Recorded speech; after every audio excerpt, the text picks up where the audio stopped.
ضیاء الحق صاحب نے کہا تھا کہ آپ کے پاس دو چوائسز ہیں، یا تو آپ chief of general staff CGS جس کو کہا جاتا ہے، یا پھر آپ ISI کے کمانڈ کر لیں۔ تو جنرل صاحب میں نے آپ کو بتایا ہے کہ ہمیشہ کمانڈ کے اندر خوش رہتے تھے۔ وہ کہتے تھے کہ GHQ میں ٹھیک ہے چیف آف جنرل اسٹاف کی کمانڈ ہوتی ہے، لیکن جو بیسک کمانڈ ہے وہ تو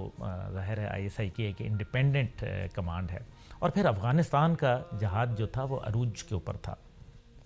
اس لیے جنرل صاحب نے کیا کیا کہ ISI کی کمانڈ کو جنیجو صاحب نے کہا کہ ہماری خواہش یہ ہے، بلکہ میری خواہش یہ ہے کہ آپ ISI میں آئیں۔ تو جنرل صاحب نے جنیجو صاحب کے خواہش کا احترام کیا، اور خود ان کی بھی خواہش تھی، وہ ISI میں چلے گئے۔ ISI کے جب یہاں آئے تو 10 کور کے جو پروٹوکول تھا انہوں نے اپنے حصار میں لیا اور کہا کہ جی، تو جنرل صاحب نے ان کو کہا کہ آپ کو پاکستان کی حفاظت کے لیے ماؤں نے جانا ہے، کوئی حمید گل کی حفاظت کے لیے نہیں۔ حمید گل اپنی حفاظت خود کر لے گا اور اللہ تعالیٰ کرنے والا ہے حفاظت، تو آپ جائیں۔ تو یہ ایک حقیقت ہے، اس کے اندر کوئی غلط بات نہیں ہے۔ اور اس کے بعد بھی پھر وہ ایسے ہی پھرتے رہے، ساری دنیا جانتی ہے۔ اب تو حالات فرق ہیں، لیکن اس ٹائم پہ ایک جنگ تھی افغانستان کے ساتھ، اور روس کے ساتھ تھی، اور روس آپ کا بہت بڑا دشمن تھا، وہ ایک ڈکلیئرڈ اینمی تھا،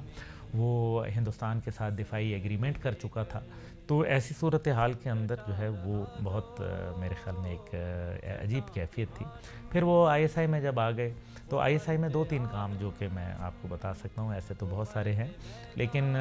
پہلے تو سب سے پہلے ISI میں کمپیوٹر سسٹم جو ہے اس کو انہوں نے انیشیٹ کروایا۔ اس سے پہلے ISI میں کمپیوٹرائز سسٹم نہیں تھا۔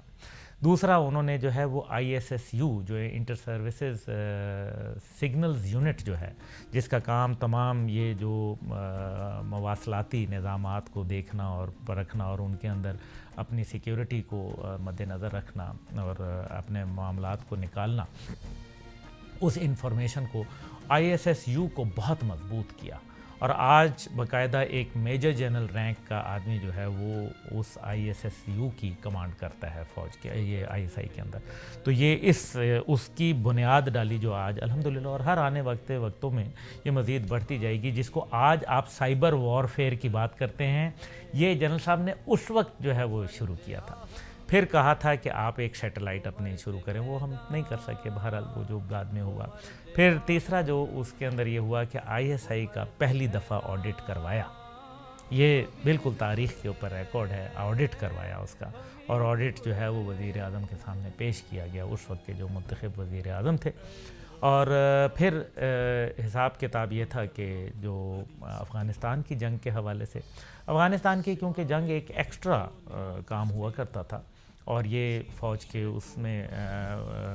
ڈیوٹیز میں نہیں شامل تھا،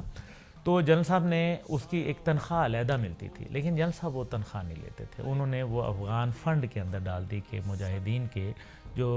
بیوہ اور یتیم لوگ ہیں ان کے وہ پہنچ جائے، تو وہ پیسے اس سے نہیں لیتے تھے، وہ کہتے تھے کہ یہ ہماری طرف سے ایک کنٹریبیوشن ہے۔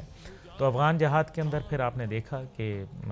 صرف 2 سال 2 مہینے وہ ISI کے سربراہ رہے، حالانکہ اس سے پہلے جو ہے وہ 8 سال 6 سال اس طرح سے مختلف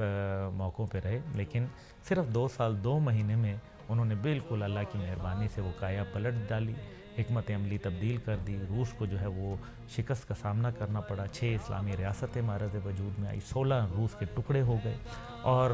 پاکستان کو اللہ تعالیٰ نے سرخرو کیا الحمدللہ، اور ہم نے اپنا جو مغربی بارڈر تھا اس کو مضبوط کر لیا، ہمارے پاس ایک سے ہم نے سپاہی نہیں لگایا۔ آج اس جو بھی صورتحال ہے وہ ایک علیحدہ صورتحال ہے، لیکن اس ٹائم تک جو ہے وہ یہی کیا۔ وہ مضبوط اعصاب کے مالک تھے، ISI میں ہی ان کی پروموشن جو ہے وہ بطور لیفٹیننٹ جنرل ہو گئی۔